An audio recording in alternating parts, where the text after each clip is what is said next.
Tarde, declaração de líder bancada do Partido das Trabalhadoras, vereadora Rose Frigênio. Bom, eu também não vou, acredito que eu não vou ocupar todo o tempo, mas como o pequeno expediente foi fora, né, por causa do tempo da sessão, eu quero falar num assunto, mas primeiro eu gostaria de, pena que o vereador Libardi saiu, né, mas dia 6 de fevereiro do ano passado, eu levei para o Ministério Público, tanto para o MPF, tanto para o federal como para o outro, né? O federal, eu conversei novamente com ele, com o promotor há alguns dias, esta questão do InSaúde. Na época, também era, casualmente, R$1.300.000 a fraude do InSaúde com o município, dito pela secretária na CPI, ela chamava de fraude, todo mundo chamava de fraude, e o pagamento, entre aspas, do InSaúde para com o município, foi feito um acordo com a secretária da Saúde, não, com o procurador do município, no valor de R$1.500.000 para ser devolvido em 10 anos, com um juro mensal de 0,39% ao mês. Presente, né? Então, o InSaúde faz a fraude, um furto, um roubo. Se descobrirem, a gente negocia num presente, não é nem de Papai Noel, porque nem os Papai Noel estão dando presente tão bom assim ultimamente, né? Então, isso é, assim, um descarate que o InSaúde tem feito, continua fazendo. Aliás, depois da fraude ainda foi postergado o contrato mais de uma vez. Então, eu não entendo essa situação do InSaúde, agora é isso relatado pelo vereador... Eu queria uma parte. E nós temos uma alteração de gestão da UPA Zona Norte, dia 31 de dezembro. Eu não quero ser um cavaleiro do apocalipse, mas eu duvido que tenha alguém operando que não seja a UPA dia 1º de abril.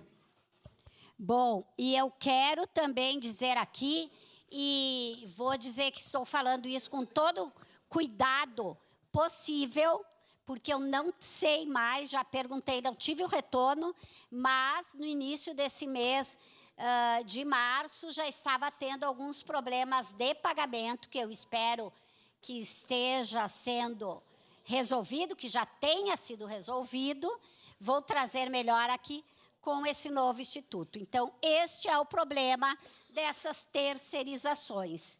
Aí não é com os médicos, são com os funcionários gerais da UPA Central. Esse é o problema da terceirização.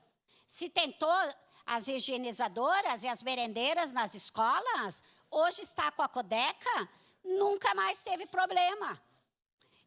Quantos anos se teve de os professores terem que pagar, tirar do seu bolso para passagem, porque senão elas não conseguiam ir, porque as empresas não pagavam, estão até hoje na justiça.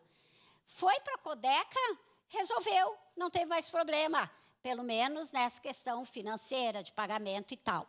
Então, assim, esses problemas de terceirização dá nisso. Quero ver, duvido, se tem algum órgão do município ou se é feito pelo próprio município que dê esses problemas. Então, eu acho que isso é fundamental ainda, muito importante, é uma pauta que nós vamos ter que falar outros momentos aqui. Mas eu queria falar da questão da Maesa, né? Eu estive lá, também já conheci aquele espaço. Para mim sempre é muito emocionante, porque tive toda a minha família, como muita gente aqui de Caxias, né? Meu avô, meu pai, meu irmão, mas meu pai, quando foi eleito presidente do Sindicato dos Metalúrgicos, que ele foi por mais de um mandato, era trabalhador do Ebel, quando eu nasci, eu tinha até pouco tempo, não sei onde foi parar, aquele livrinho que eles passavam, todos funcionários, era uma publicação mensal, então trazia as coisas feitas lá no Ebel, todo mundo ganhava um relógio de ouro, né?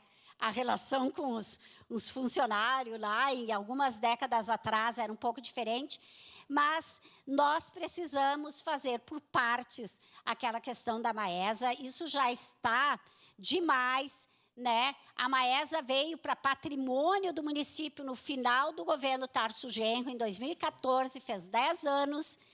Nós temos uma emenda também da deputada federal Denise Pessoa para o Museu do Trabalhador e da Trabalhadora, que vai ser feito lá, que nós visitamos aquele espaço. Eu não tinha ido ver, porque é um espaço meio restrito para visitações, mas foi aberto meio que uma exceção para nós, rapidamente ver um lugar assim de arrepiar. Eu falo como filha de trabalhador, mas também como historiadora, né? Nós temos essa emenda, nós precisamos agilizar tudo isso.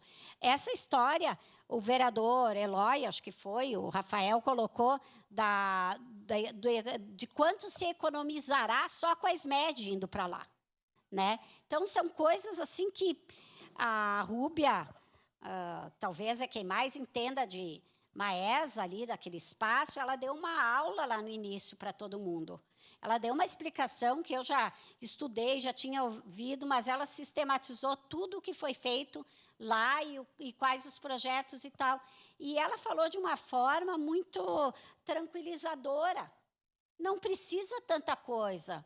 Tem coisa que pode ser feito em meses, tem coisa que pode ser feito num ano. Não precisa pensar em tudo antes para depois começar a fazer, depois que piorou. Então, eu acho que é um patrimônio. Caxias vai mudar, com certeza vai mudar. Vai ser um marco, assim como vai ser um marco a vinda da Universidade Federal para cá, vai ser um marco a Maesa ter coisas funcionando para a população. Nós estamos falando aqui das secretarias, é importante, mas isso não vai tanto mudar a cara da cidade. Vai mobilizar aquele momento, vai ser importante, mas nós precisamos de algo que a cidade, que as pessoas entrem lá, além da feira, que é do lado de fora, que se apropria daquele espaço para o lado de dentro. Isso, assim, será um salto de qualidade para a cidade. Então, era isso. Não vou estender mais o tempo de vocês, que está na hora do almoço. Obrigada, presidente. Obrigada, vereadores e vereadoras. Obrigado, vereadora.